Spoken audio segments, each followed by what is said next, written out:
As soon as Rosaline's opponents had been informed about her illustrious conquest, their jealousy and hate doubled. Among those young women who let themselves be swayed by such unjust feelings, none was more tyrannized than one of the queen's handmaidens, who had been secretly in love with the prince for a long time. This Rennie was somewhat of a beauty, and greatly ambitious, and had a violent penchant for love, and a dark soul. Furthermore, she was as vindictive as she was crafty. As long as she saw that the prince was indifferent towards all the beautiful women at court, she consoled herself about not being able to touch a heart that no one else at court could move.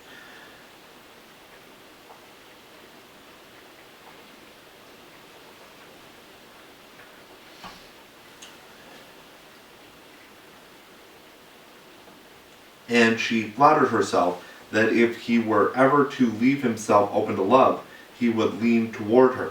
She counted a great deal on the strength of her charms. In fact, she had made so many advances to the prince that, though she could not believe they had been lost to him, however, when she saw the prince, the sole object of her desires, not only responded to her tender advances with ingratitude, but had also given himself to a rival whom she already hated more than death. All her love turned to fury, and she concerned herself exclusively with plans for savage revenge. She sought out a pernicious sorceress who had already failed in utilizing the secrets of her art to make the prince fall in love with the queen's handmaiden. In spite of your good intentions, Rennie told her, you have not been able to further the cause of my love, but I know that you will be able to bend your great art to the cause of my vengeance. I want that ingrate of a prince to perish, for he has scorned me.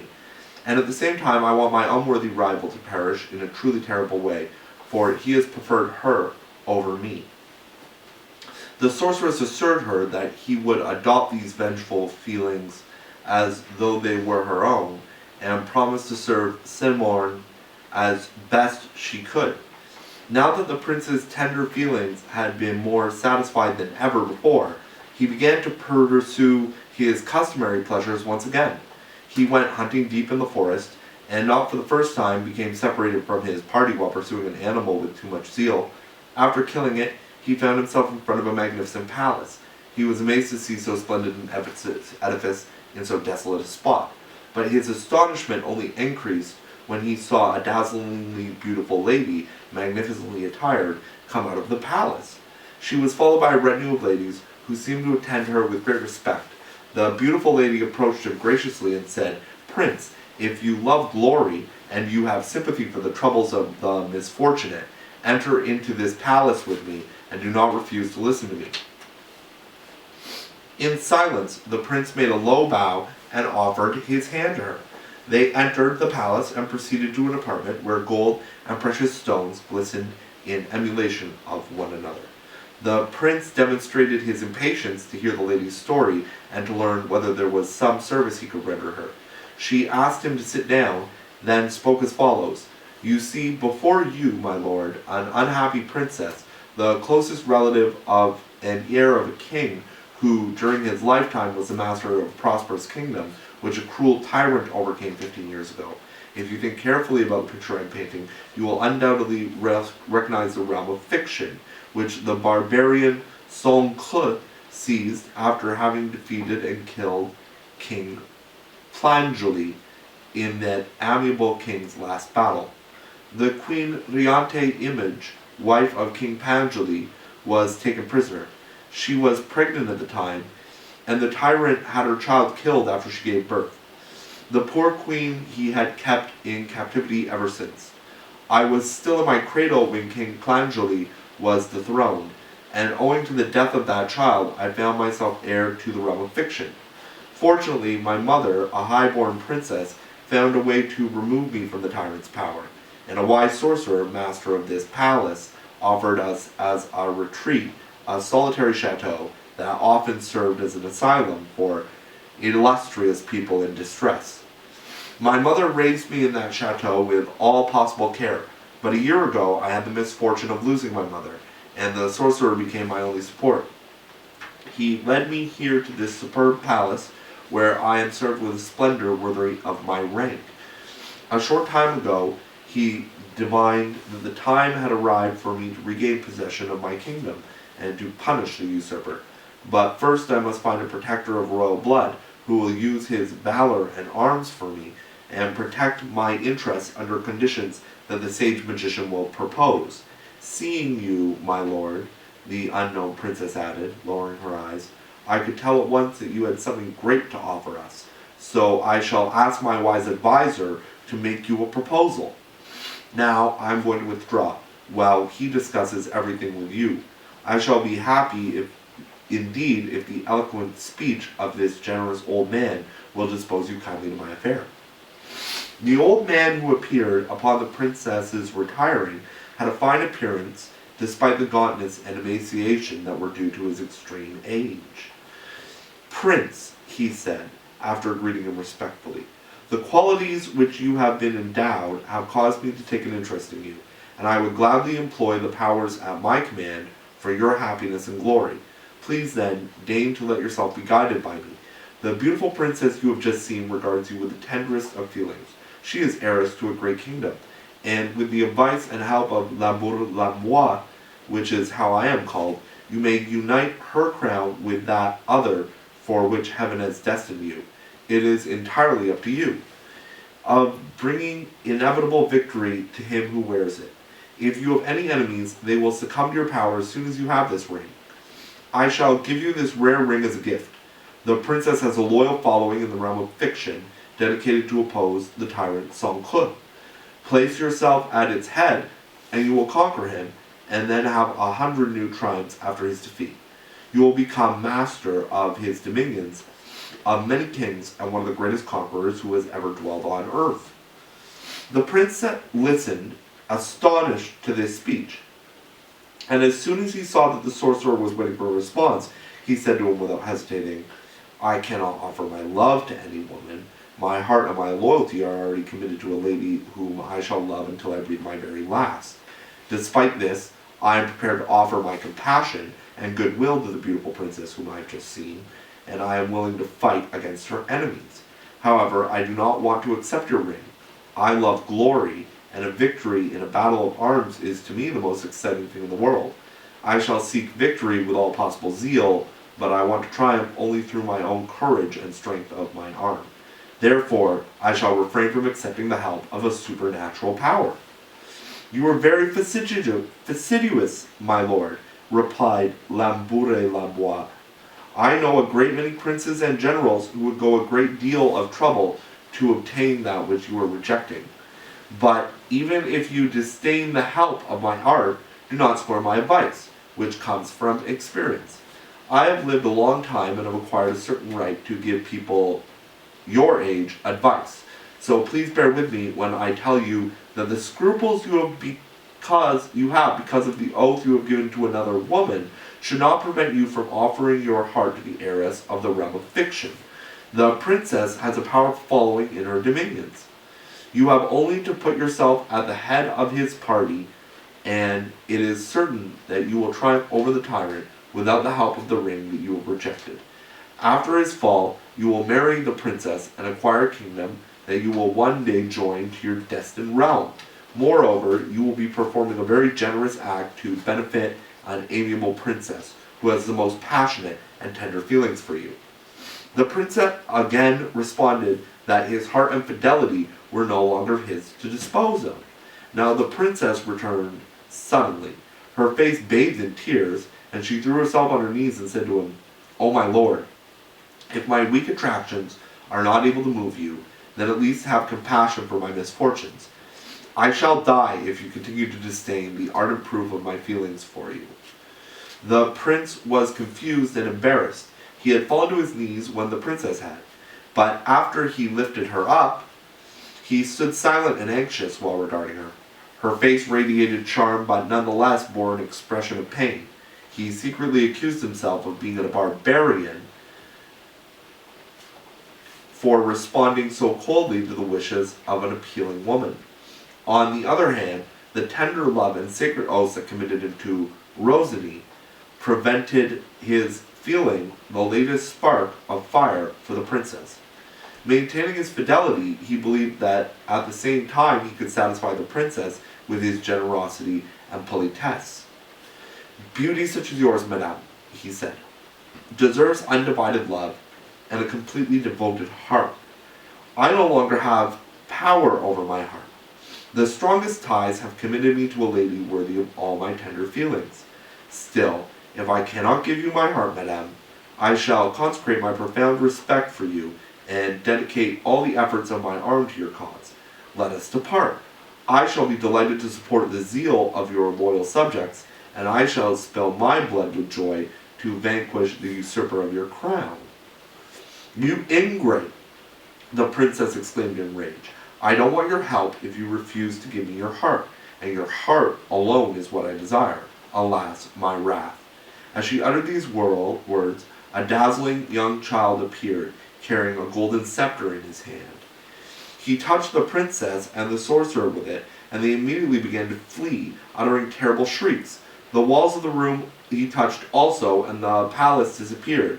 The prince found himself in the middle of the forest, the bright child in front of him.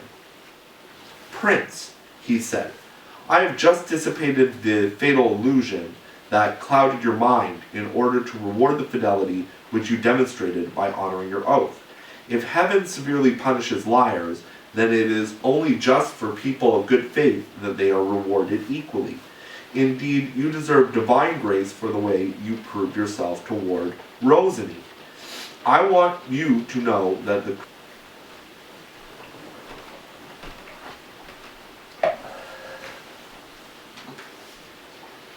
Prince," he said, "I have just dissipated the fatal illusion that clouded your mind in order to reward the fidelity which you demonstrated by honoring your oath.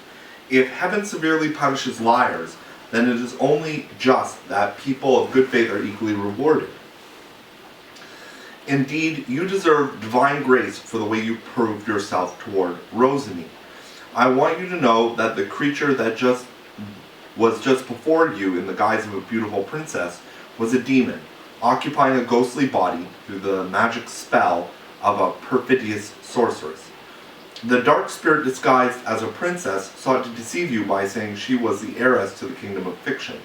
In fact, all the relatives of King Plangeli are old, and he left behind but a single child whose identity will become known one day. The old man who appeared to you was a demon too. If your heart had been seduced by the beauty of the princess or the flattering promises of the old man, if you had violated the oath that you had sworn to the lady of your heart, those cruel demons would have taken immediate possession of you, and you would have remained in their power for centuries. But since you have graciously triumphed over them, heaven wants to liberate you once and for all from their traps. So take this, sincere lover," the charming child continued. "Here is a ring which is completely different from the one the seductive spirit wanted to give you. His was the ring of falsehood, while this is the ring of truth, wear it always, and it will prevent the dangerous illusions of hell from ever obtaining power over you. Unbeknownst to them, you will see sorcerers and demons performing their dark deeds." Gesturing graciously, the child put the ring on the prince's finger and then disappeared. The prince throughout had been so thunderstruck and speechless that he was only able to demonstrate his feelings to the child, who had seemed to be divine, by signs of respect and gratitude. Now the prince managed to gather himself, and he gave fervent thanks to heaven for avoiding him the terrible dangers that had threatened him that day. Sounding his horn, he eventually found his retinue. Once he had returned to the palace, Rosanine's presence and the tender innocence that discerned in her beautiful eyes made him forget the troubling incidents of the hunt. Pasmorn and the confidant, the sorceress, were distressed that their vengeful stratagem had failed. They had counted on the palace in the solitary forest and had watched it in mortal agony as the prince slipped through their net. Pasmorn resolved to revenge herself in the most pernicious way that human cunning and wickedness could inspire. She had spies all around Rosany who took an interest in her. She knew that the ambassador who had made off with an insulting offer was still so much in love with her that he was willing to sacrifice his fortune to attain her.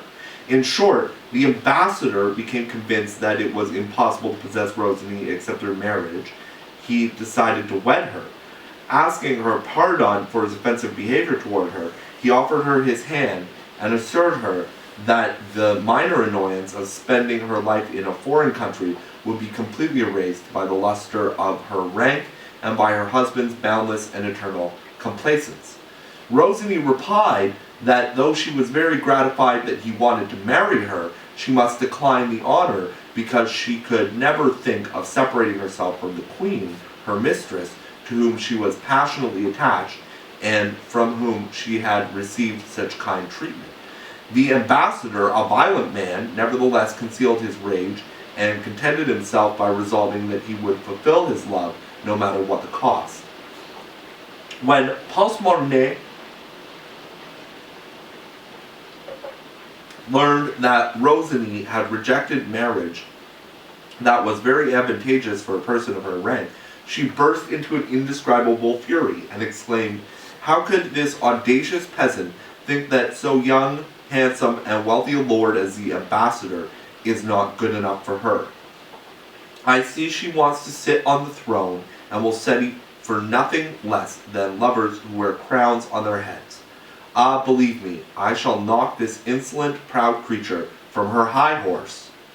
She consulted with the ambassador's confidant, who was her ally, and came up with the idea of abducting Rosalie. The ambassador, madly in love and extremely spiteful, gave his immediate approval to their daring plan, saying, "I shall be delighted to take this beautiful booty with me when I leave King Prudhomme's realm." He chose a time when the king and the prince had taken a trip to a country villa. The queen could not accompany them because of some indisposition. The palace was thus rather emptier than usual. One evening, Rosalie had been taking the air in a public park and was returning with Vigilantine to pass through the kitchen courtyards when four masked men seized the girl brusquely and dragged her through a hidden door. She found herself on a deserted street, and they forced her, resisting, into a carriage, which departed with such great speed that it seemed to be flying. After some time, the carriage, escorted by a band of cavaliers, stopped at a relay station for fresh horses. There the audacious ambassador climbed into the carriage, whereupon the sad and despondent Rosalie augmented her cries and tears. "Don't torture yourself," he told her. "I have no intention of harming you. I only want to conduct you to my country, where I shall marry you and assure you of a fortunate destiny." "Ah, my lord," Rosalie cried out, her voice tearful, "no matter your intentions, they are no longer valid, since you employ force to achieve them. In the name of all that you cherish, please return me to my queen, my mistress. I shall be so obliged that my sympathy for your desires will induce me to leave my queen and spend some time with you. But if I don't return, what will the great queen think of me? Alas, she will believe that I failed to ask her advice regarding my destiny. In the name of God, my lord, permit me to go and eliminate her suspicions." "No, no, you ingrate," responded the ambassador. "I won't let go of you. I see your trickery. Once you are away from me, you will mock my love again. After so much trouble to get my heart's desire, I shall be on my guard and won't let you get away." "Wicked creature," Rosalie replied, "since you have little regard for my prayers, I shall not demean myself any more by begging you. But I hope that heaven will help me from your unworthy hands, nor let your crime go unpunished." The carriage, meanwhile, sped on.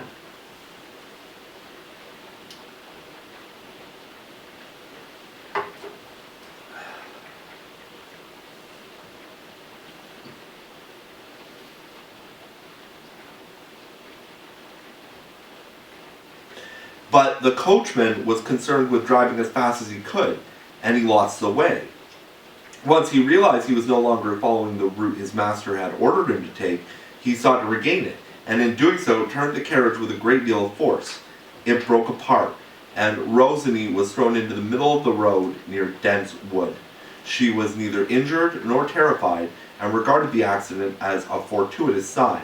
The ambassador was swearing furiously at the squire, the coachman, and the entire entourage, who tried to pull the carriage upright and set it back on the road. Their predicament gave Rosany more courage, and she uttered cries with all her might to attract the attention of some peasants. She would have liked to flee, but that was impossible. The ambassador had ordered his servants to hold her by the arms. Afraid that her cries had been in vain, and wavering between hope and fear, she looked up at the moon, which was very radiant that night, and hoped for someone to appear. It was not long until she saw 3 men emerge from the wood. "My lords," she cried out as soon as she saw them, "please help an unfortunate girl who is being abducted against her will." The 3 strangers drew their swords immediately and went to do combat with the ambassador and his men, who hadn't time to get back on their horses. Every blow delivered by the 3 strangers was mortal. One stranger especially distinguished himself through impeccable skills and valor. It was he who killed the confidant of and 2 others. The ambassador, enraged, began to fight like a furious lion. The brave strangers took him on, and though he was wounded on the left shoulder, he delivered a terrible blow that the ambassador fell down on his feet dead. The rest of the ambassador's men took flight. Then the valiant stranger approached Rosany, who was trembling with horror at seeing so much bloodshed in her path. "You are free, beautiful maiden," he cried. "Your kidnappers have vanished." At the sound of his voice, Rosany became ecstatic and felt more joy than she had ever known. Indeed, it was her dear prince who had liberated her. You cannot imagine all the tender things the 2 lovers had to say to each other.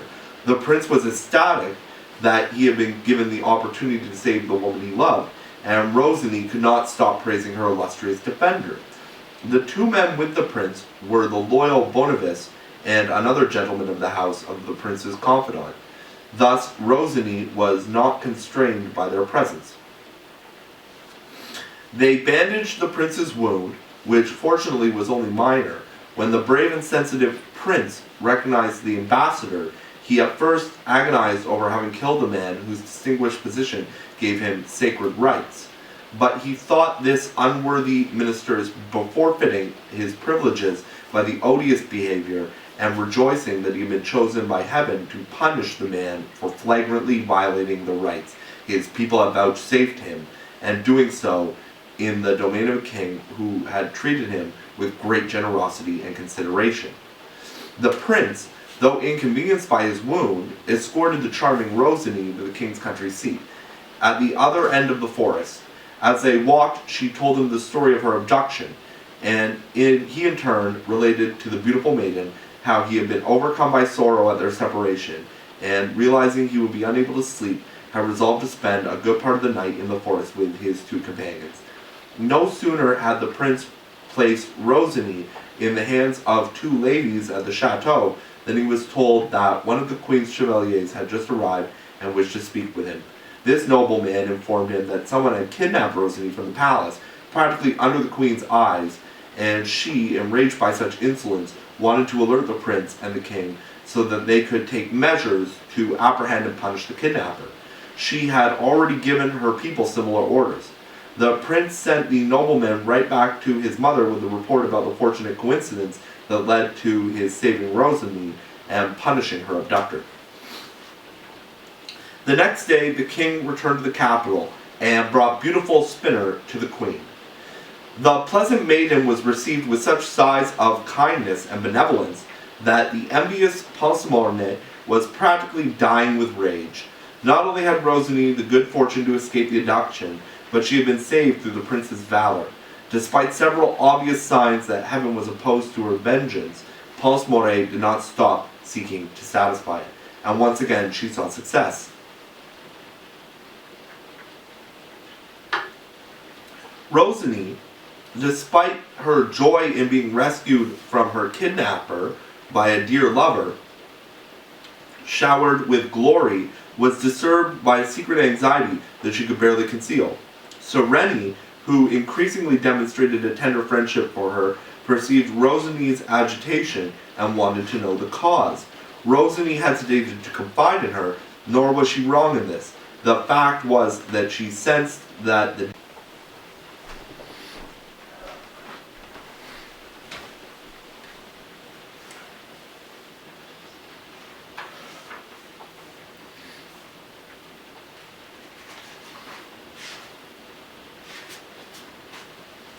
Rosany, despite her joy in being rescued from her kidnapper by a dear lover, showered with glory, was disturbed by a secret anxiety that she could barely conceal.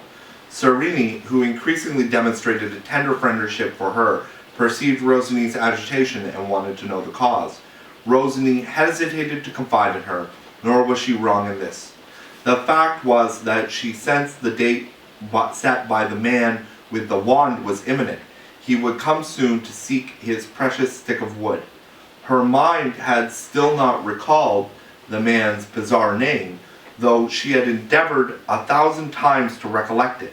She knew that if she could not remember his name, she was bound by her inviolable oath to follow him wherever he wanted to lead her, and recent abduction made her dread ever more than mortal anguish of being eternally separated from the prince. Though Rosany still had difficulty in forming the letters of the alphabet, she wanted to see whether they might help her to recall the name she passionately sought. She applied herself best she could until she wrote down Ricdin, and then Ricdin, and finally Ricdin. A few times she was on the verge of joy, thinking she was about to find the name. But then she would fall into despair, convinced that the names her memory called forth were nowhere near the right and proper name. Tired of being prodding her memory with so little success, she abandoned the writing and was plunged once more into sadness. Meanwhile, Pelsomorn intended to give her reason for even greater anguish. Not only had the prince escaped her vengeance, he had also enabled Rosany to escape it, and the cruel Pelsomorn wanted to gratify her fury by having the young hero killed. Since this wicked young lady was beautiful, highborn, and extremely wealthy, she had many suitors, but most of them were without titles, money, or manners, their characters just as wanting as their fortunes. Amongst these shabby lovers, Pelsomorn chose 3, and she spoke to each of them in private, saying, "If you perform this task that I ask of you, I shall marry you, and you will become my lord and command my fortune. Since the prince has insulted me, my anger can only be appeased by his death. You must follow him closely and take his life when he is separated during a hunt. 2 of my friends will accompany you to provide you with support. I will give you each a magic sword made by a wise sorceress, and a sword that will enable you to wound your opponent and never be wounded yourself. And she will use her magic powers to prevent anyone from discovering that it was you who killed the prince." Not one of these villains refused Pelsomorn's horrible proposition. She gave them swords, over which the sorceress had mumbled a magic spell, and then all 3 prepared to carry out the abominable assassination that Pelsomorn had demanded. Ever since the prince had escaped the traps she had set for him in the enchanted palace, Pelsomorn no longer counted with certainty on the power of magic. She was convinced that she needed the combination of supernatural power and 3 heavily armed men to take the life of an individual whom they could attack at their advantage. The king, meanwhile, repaired to his country residence without the king and the prince, and the young lover. Now fully recovered from his wound, was so disturbed by Rosany's gloomy mood that he decided to go hunting to distract himself. Preoccupied by his cares, the prince became separated from his party, and was so steeped in thought that at nightfall surprised him before he could rejoin his retinue. As he passed through a desolate spot near a derelict castle, he was surprised to see a great number of lights inside. He approached the windows, which were gaping open, and peered through the trees that surrounded them. He saw in the glimmer of a bright violet light many people with repulsive faces and bizarre garments. They surrounded a gaunt, dark man with ferocious and terrifying face. He appeared to be in a cheerful mood, for he sauntered and jumped around with inconceivable agility. The prince shuddered on viewing these atrocious creatures and was convinced they were from hell. But he remembered that he was wearing the ring of truth, and they were not afraid, and was not afraid of their odious power. Among the group gathered around the terrifying man was a woman who was pleading with him. "No," he said, "my power does not extend to him. A celestial spirit, my sworn enemy, is protecting him against me, and clearly demonstrated to me a short while ago that I cannot have much luck under the name of La Bourre Lambois. My other name is much more advantageous. I've already acquired a great number of beautiful young women under this name, and I hope that tomorrow, at this very hour, I'll acquire one who is worth more than all the others." After saying these words, the dreadful man began to leap about and sing, his voice terrible. "If a young and tender female, loving only childish pleasures, has fixed it in her mind that my name is Ricdin-Ricdon, she would not fall in my trap, but the beauty will be mine, for my name has slipped her mind." Once the demon, for that's what he was, finished his ditty, he turned once more to the woman.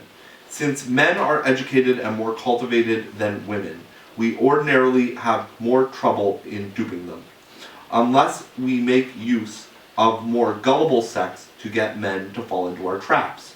On the other hand, men often cause women to fall into our snares. I myself have acquired more young girls by exploiting their desire to appear beautiful than have 20 of my comrades who have tried 100 other means to capture them.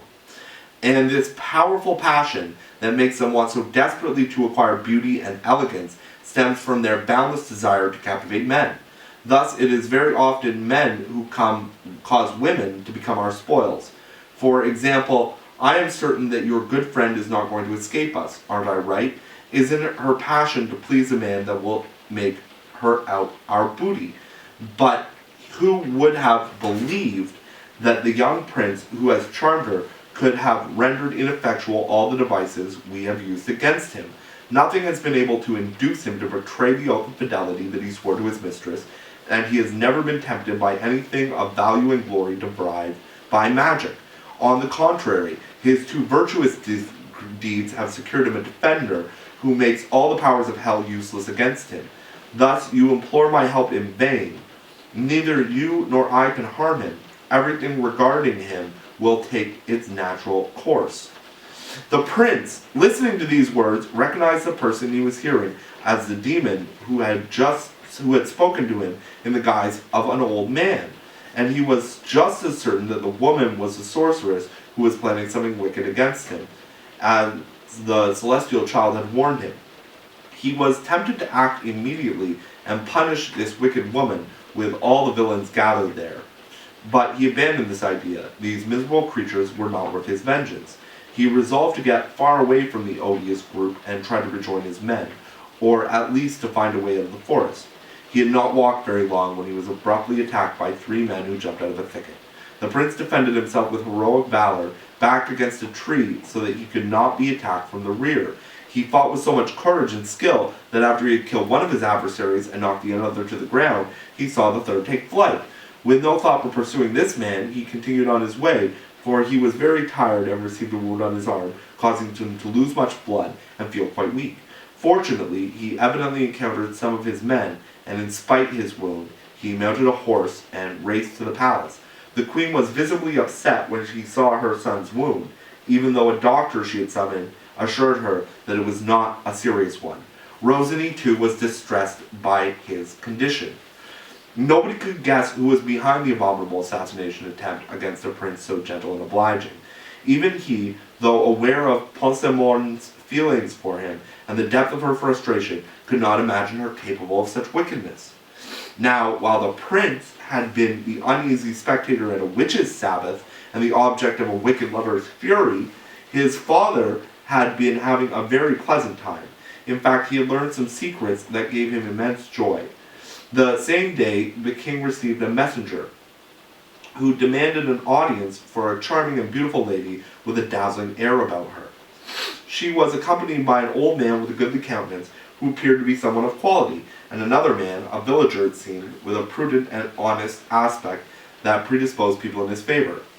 "My lord," the lady said to the king, "you see before you a queen who has come to pay you the homage she owes to you and your wife for your services." "I don't believe, madam," the king responded, "that either the queen or I have had the pleasure of rendering you a single service." "It is true," replied the lady, "that you have not personally received the favors on which I have come to thank you, but they have been bestowed upon someone who is more dear to me than myself, for I am speaking about my daughter, the Princess Rosiny." "What, madam? The beautiful Rosiny is your daughter? That is difficult to believe. Though the charming creature is still almost a child, you are too beautiful and youthful to be her mother." "My lord," replied the lady, "I know how to deal with sweet words such as you have spoken, the gallant and gracious lies that men of elevated rank have translated into politesse. But, my lord, if you deign to listen to me, I shall tell you some serious truths, which I believe will surprise you greatly." "It will be my pleasure to listen to you," replied the king. So she began. "You see in me, my lord, Queen Ricdin-Ricdon, widow of King Planjoli, whose sad fate is known to everyone. When the cruel Sangcre defeated and killed my husband, he seized his throne, locked me up in an obscure prison, and thought only about strengthening his hold on our realm. Since he knew I was pregnant, he decided to have my child killed if I gave birth to a boy. But if it was a girl, he wanted to look after her life with great care so that his young son could marry her one day. When I learned about the tyrant's sinister plans, I shuddered at the thought of either fate for my unborn child. I resolved that no matter what the sex of the child that heaven was sending me, I would try to remove my babe from the tyrant's power, even if it were to cost me my life. The loyal chevalier whom you see before you," the queen continued, pointing to the old man, "has always been devoted to me. So wise and prudent was he always in all his actions that people gave him the name Longue-Vue. Well, this chevalier, who had escaped the cruelty of the tyrant through a disguise, won over some of my guards and found a way to come and speak to me in prison. Delighted to see him, I took appropriate steps to grant him my child as soon as it was born. The tyrant had ordered that I to be treated with a great deal of care because of my pregnancy. Therefore, the governor of the fortress in which I was imprisoned made sure I had all the necessary comforts so that I would remain in good health. When I knew I was close to giving birth, I expressed a desire to eat a pie made of wild boar. The governor acceded, and one of my clever ladies arranged that the loyal Longue-Vue, disguised as a peasant, was charged with making this pie. Longue-Vue gave it to me to my guards, who carried it to me. We opened it, my chambermaid and I, and found a dead baby but recently born. All this was according to the plan I had conceived with Longue-Vue. The prudent chevalier had also given me the means to conserve the body of this innocent child until the time I would need to show it. Soon thereafter, I gave birth to a daughter, whose birthmark above her elbow in the shape of a rose. Constantly, I gave her the name Rosiny. My chambermaid hid the princess and placed the dead baby next to me. Then she began to shed tears, cry for help, and tell everyone I had given birth to a dead baby boy. There were many who hated Sangcre and his tyranny, and these people spread the news that I had given birth to a boy whom he had killed. The guards put the dead child in a coffin, but my chambermaid replaced him with my live daughter and disposed of the dead infant without arousing the slightest suspicion. Finally, they carried away the coffin, and even though we had given my daughter a great deal of nourishment, I trembled with fear that her cries might betray our secret. But fortune was on our side, and she did not cry. Longue-Vue, who gained the trust of the governor, was charged with the burial, which took place without a ceremony. As soon as he could, Longue-Vue took Rosiny from the coffin, and thanks to heaven's protection, he found her in the best of health. From then on, he took very good care of the child, and did not rest until he had left the country that suffered under the barbarian Sangcre's tyrannical rule. What happened after this, my lord, I shall let the noble Longue-Vue tell you. The queen turned to Longue-Vue, who addressed the king as follows. I left the realm of fiction without encountering any trouble, my lord, and along with the little princess, I took with me a wet nurse, whom I passed off as her mother. Even though I had taken great care in choosing this woman, I concealed from her the true birth and destiny of the child whom she was nursing. I arrived in your dominions, my lord, and I crossed a good part of your country without meeting a person to whom I felt I could entrust the precious creature who was in my charge. I would have been delighted to place her in good hands, for it was imperative for me to return to the realm of fiction to protect the interests of the queen and princess.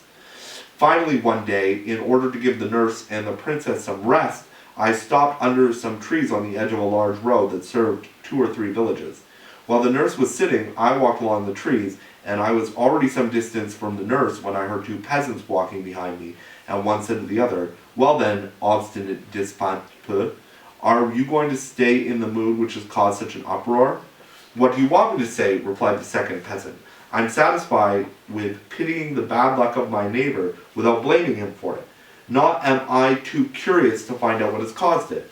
So you see, I don't know a thing about it, and can't answer your questions." "Come on," the first peasant said. "None of the other people from your village have such a closed mouth. I know very well that I want to know without your telling me. And since you don't want to tell me anything, I'm going to hurry and arrive in your village before you. That will give me time to talk with the townfolk. I can't stay there too long, and anyway, since you are burdened by your child, you cannot go as fast as I can." When the peasant with the child was alone, I approached him and began asking questions. The child he carried was his daughter, about a month old. His wife had been unable to nurse her, and he had taken the child to a wet nurse in the village some distance from their own. Now his wife's breast had healed, and he was bringing back their daughter to nurse herself. I listened to the story with a great deal of attention, and the man's appearance pleased me. "I believe, my lord, that you will find that I was quite right, for that good peasant is the same man whom you see behind the queen, my mistress. I learned that he had given the name Disampe because of his penchant for silence. All of this predisposed me in his favor, and I resolved to hire him to be Princess Rosaline's guardian, without revealing to him the secret of her birth. Of course, I made considerable promises to him and gave him gold and precious stones, as well as an immensely valuable bracelet from the queen as a means to recognize the princess one day.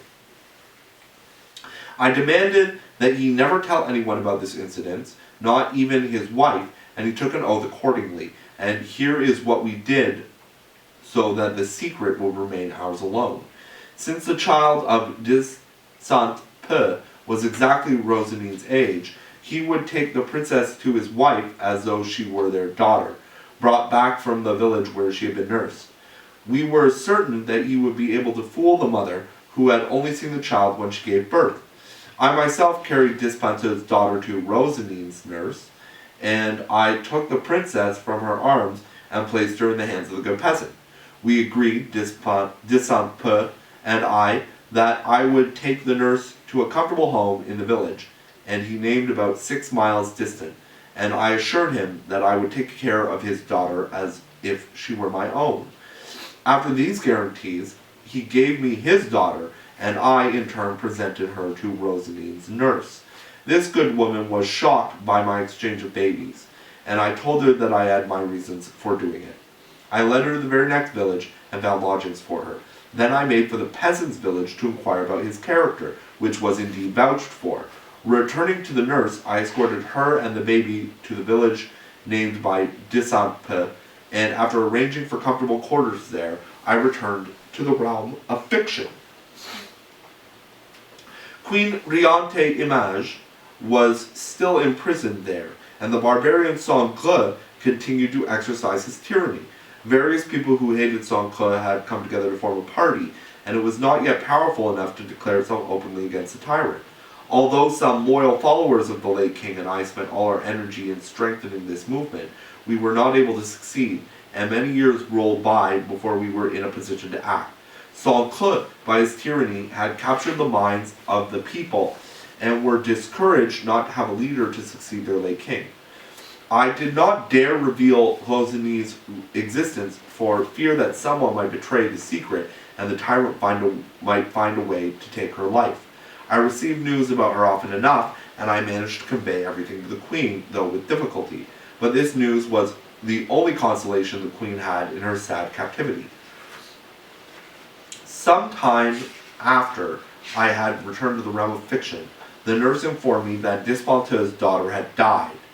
As I was making arrangements to bring the nurse home to the realm of fiction, she too died in the village where I had left her, without ever knowing the truth of Rosaline's birth. Her death was an even greater guarantee that the secret would remain safe, and it remained enshrouded in profound silence for a long time. There came a time when the family of Sangre, which had become extremely numerous, had committed so many atrocious acts that the hatred many people before the tyrant reawakened.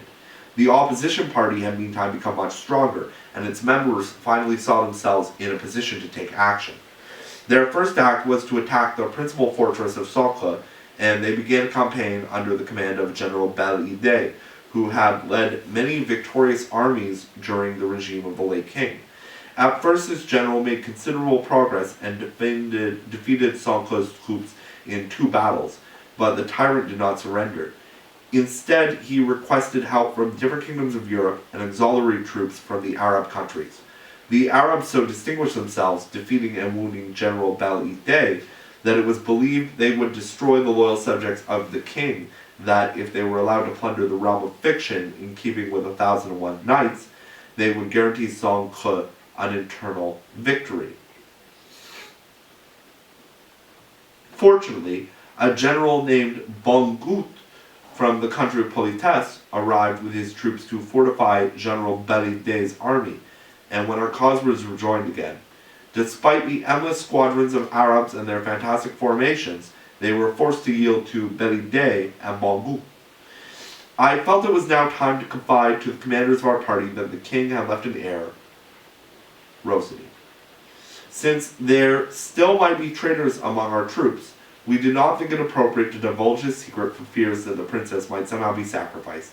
Meanwhile, we sent a messenger for Disampe so that he could verify what I had told the leaders of my former king's party. It would have been a joy to hear the testimony from the queen herself, but the tyrant had changed administration of the fortress where she was held prisoner, and the news about her had been impossible to obtain. Disampe, alas, was taken prisoner by Socre's soldiers as soon as he had crossed the border into the realm of fiction. We continued our progress on the battlefield, but despite the prudence of and intrepidity of our commanders and the bravery of our soldiers, we did not immediately overcome the strong resistance that faced us. It took us 10 days to crush the tyrant's forces. We found Disampe, and we had the immense joy of rescuing the queen. She was ecstatic when she learned from Disampe that the Princess Rosny's soul was just as beautiful as her face. Since the tyrant Socre had fled the realm of fiction, we decided to declare the people of the kingdom that they would regain their true monarch in the person of a girl child whom the former king had left behind. The memory of King Panjoli had been extremely dear to the citizens of the realm of fiction, and they expressed delight at living under a princess who descended from his bloodline. Queen Ricdin-Ricdon felt that the moment when she would see her daughter could not come soon enough. We left the government in the hands of Belle-Idée and Bongout, and with the queen mother and a huge retinue. We made the long journey to your dominions. Disampe led us to his village, where the queen believed that she would find Rosny and surprise her. But we learned there, my lord, that your wife, Queen Laborieuse, had invited the girl to your court, where she was called the beautiful spinner and received 1,000 signs of kindness from this great queen and yourself. At the same time, we learned that you were at your country seat, so the queen, my mistress, hastened here to thank you all for what you have done for Rosny. Yes, my lord, Queen Ricdin-Ricdon resumed talking. This is why I have come. I have thought that I would be able to thank you and your wife at the same time, for I believed that she was in this chateau with you, and I counted on finding my daughter with the queen as well. No, madame, the king responded. Princess Rosny is not here, but it will take you long for you to see. But it will not take you long for you to see this charming princess. She is staying with the queen in my capital city, and I shall accompany you there tomorrow. But madame, he added, I don't know how we shall be able to apologize sufficiently for all the mistakes we made, not knowing how highborn your daughter was. The king gave orders to prepare the carriages and equipment, and after treating the queen and her retinue in regal fashion, they set out the next day for the capital. Rosny, meanwhile, was undergoing mortal agony. Greatly distressed as she was by the wound sustained by her dear lover, the injury was not her major concern, for she saw the inexorable approach of the dreadful instant when the master of the magic wand would demand his fatal stick. She had still not recalled the name of this stranger, and knew that the inviolable commitment of her oath would oblige her to follow him wherever he wished to lead her. Streams of tears bathed her cheeks when she thought of being forever parted from the queen who had showered her with so much kindness, and for whom she felt such a sincere attachment. She would miss, too, the pleasant Rennie, and regret the loss of Vigilantine's care, but her pain was most agonizing when she thought she would be eternally condemned never to see the prince again. It is impossible to express all that she suffered when she thought about such cruel separation, and she could not stop weeping for nights at a time. One morning, still preoccupied with such gloomy thoughts, she received a queen's messenger, who told her that the queen wanted to see her in the prince's chamber. At her entrance, the queen cried out, "I have some strange news for you, my dear Rosiny. There's a monster among my ladies of honor." And the queen proceeded to inform her about what she had recently learned. One of the prince's attackers had dragged himself wounded to the next village, where the doctors told him he was going to die. The miserable man began exhortating Parcemorne, and recounted all the circumstances that had led up to the odious and criminal attack. Then he died, heaping curses on his guilty mistress. Apparently, someone alerted this unworthy girl to the villain's confession, for it has been learned Parcemorne left the palace in a fury, flew to the wicked sorceress, and strangled her, and then she strangled herself. Rosiny trembled 1,000 times as she listened to this story. When the queen had finished, she said she was going to the temple and wanted Rosiny to distract her son so he would feel less pain from the wound. She also requested that Ricdin go sing to him. The pleasant girl sang with great charm, but neither the prince nor Rosiny heard her. They were so preoccupied with where they're insensitive to the sweetness of music. Aware of their distraction, Rennie stopped singing, got up, and went to the window to look at the swans that glided on the river and swam over to take breadcrumbs from the hands of the palace's officers. As soon as the prince believed that only Rosiny could hear his words, he said to her, "Beautiful Rosiny, why have you become so terribly sad? You have plunged yourself into gloom. Can my ardent feelings, with all their tenderness, provide you with some joy? That is, unless you've become totally insensitive to my love." "My lord," Rosiny replied, "do you believe that I can see you in such pain, and think about all the dangers you've been exposed to without feeling extreme sorrow?"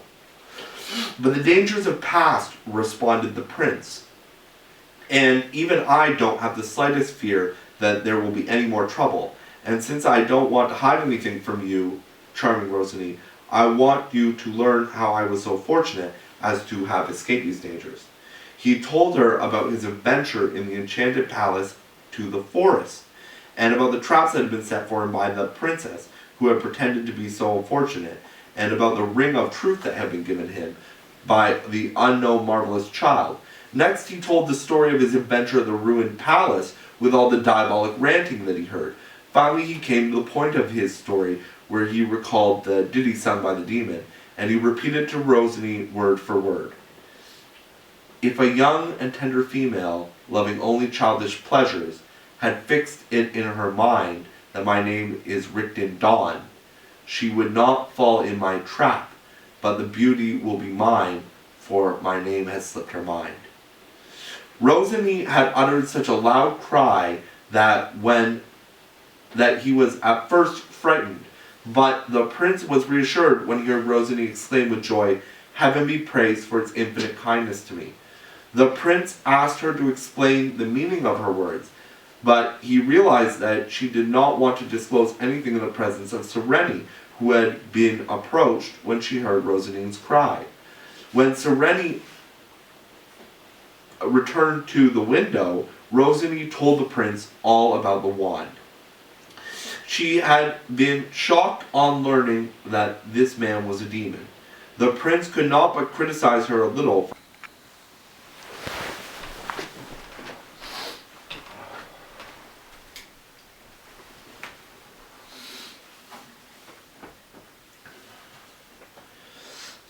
The prince asked her to explain the meaning of her words, but he realized that she did not want to disclose anything in the presence of Sir Rennie, who had approached when she heard Rosaline's cry. When Sir Rennie returned to the window, Rosalie told the prince all about the wand. She had been shocked on learning that this man was a demon. The prince could not but criticize her for having come to an agreement so easily with a stranger, but since one is always ready to excuse anything done by a beloved person, he became imprudent. He blamed the imprudent act on her extreme youth and lack of experience. She, of course, was delighted beyond belief. Her lover's memory had helped her escape the greatest danger of her life. The prince even wrote the name Ricdin-Ricdon on a slate right there and then, and gave it to Rosalie, who could not find words enough to express her gratitude. "My lord," she said to him, "your abundant valor has already saved me from the hands of a cruel kidnapper. But today your excellent memory has pulled me out of the gap of an enemy much more formidable." Towards noon, a venerable old man, dressed simply but properly, entered the princess' room, and as soon as Rosalie saw him, she ran to him with open arms, crying out, "My dear father, what joy to be able to embrace you after thinking you were dead, my lord." She continued to address the prince. "Please pardon the ecstasy of a girl who has just seen once more the best father in the world and the most one worthy to be cherished. In spite of the obscurity of rank, I am not ashamed to admit that I was born from him. The honesty and elevated feelings which nature endowed him make up for the lowliness of birth. I should also like to ask him, my lord, about my mother, who I have not forgotten despite her rough treatment of me." "Madame," replied the old man, "you are not my daughter. You have too many wonderful qualities to have come from a man like me. You are the daughter of a great king who is dead. However, the queen, your mother, has just arrived in this palace and is presently with Queen Laborieuse.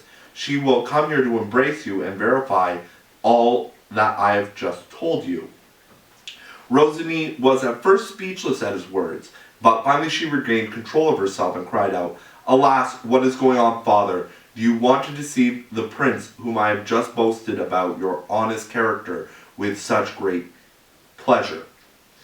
"I am not deceiving anyone, madame," replied the old man. "The queen, your mother, who just entered this room, will testify to this." Indeed, just then, Queen Ricdin-Ricdon, King Branden, Queen Laborieuse, and Lord Longuevue entered the prince's chamber, along with many other illustrious people who were transported by delight. Queen Ricdin-Ricdon was speechless to find Rosalie so beautiful, and hugged her tenderly in her arms.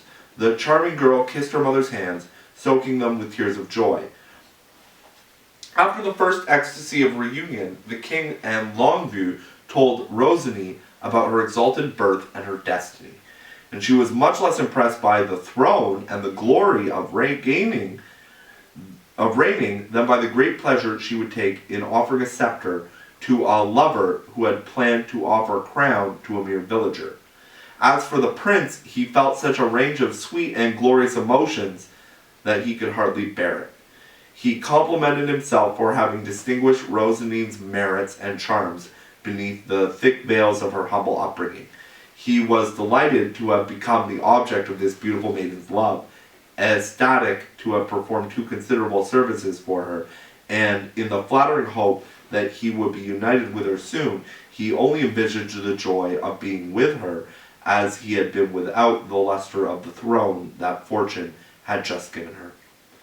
Longuevue, accompanied by Disampeux, now approached Rosalie and said, "Please grant us permission, madame, to show your mother, the queen, the mark you have on your arm that inspired the name that you bear."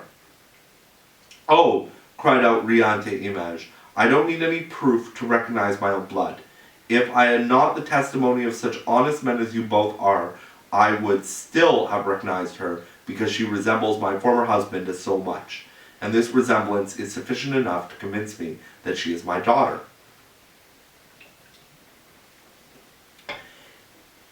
In spite of the queen's protestations, the chambermaid who had saved Rosaline's life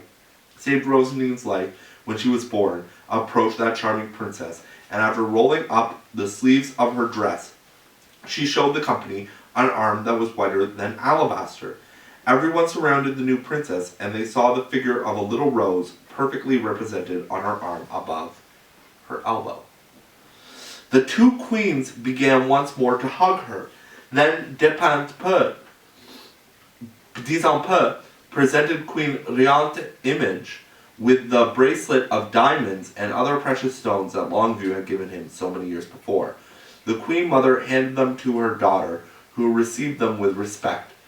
"Now you see, Madame," Disant said with a laugh to Rosalie, "that to you at the village, that I was completely right to refuse you all the good matches that were proposed to you at the village. I knew that even if you had never been recognized, the least valuable of these precious stones I was keeping for you would have made you richer than all the possessions of those suitors put together." Rosalie said 1,000 grateful things to her good protector, assured him that she would show her appreciation in many different ways, and added that since his wife had been her nurse, she too would receive a great deal of wealth, as would their son. The young princess did not forget to speak of her gratitude to Longview and the loyal chambermaid. She gave 100 caresses to Rennie, who from that moment on was regarded as the new queen's favorite.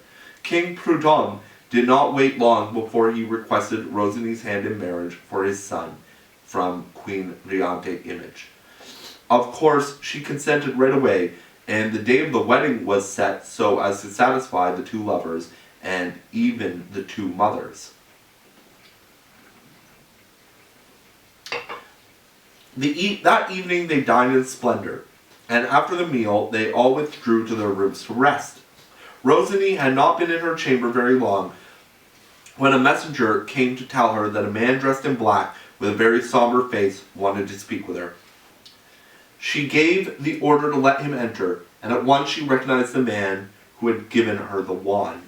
Even though she knew his name, the sight of him made her shudder, for she knew how dangerous he was.